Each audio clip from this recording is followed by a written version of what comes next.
If odinana is truly our roots and identity, why do many Igbo people abroad abandon it completely instead of practicing it proudly? Yeah, thank you. Yes, with our culture and tradition, I can tell you without missing words, we are making progress. It wasn't like this. If we go to Igbo, even in the Igbo be abroad, as you mentioned them, you will see some certain countries, you see where they are celebrating Igbo cultural festival, New Yam festival, this one and this one.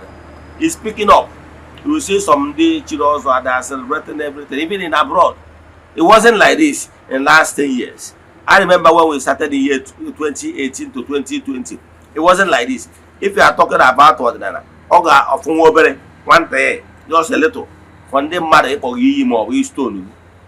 But today, 5 years down the line, we are making headways. I can tell you, in the next 10 to 15 years, 20 years, Odinana will make great improvement and win more souls.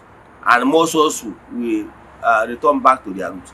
The thing is that it will take a long time. Remember, it took foreign religion, Christianity, almost 200 years to get to this point. And I can tell you, it will take us less than 200 years to reverse the trend. It's a gradual trend. By the time these parents like me, or you need to come now, I may be a fandoka.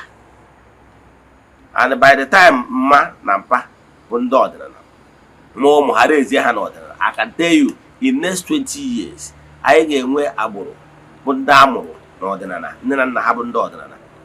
Just gradually it will keep on revolving, but it will not take up to 200 years. We will reverse everything back because ndị mmadụ amadugo na ọdịnala nwere pure testimony than what they are displaying out there.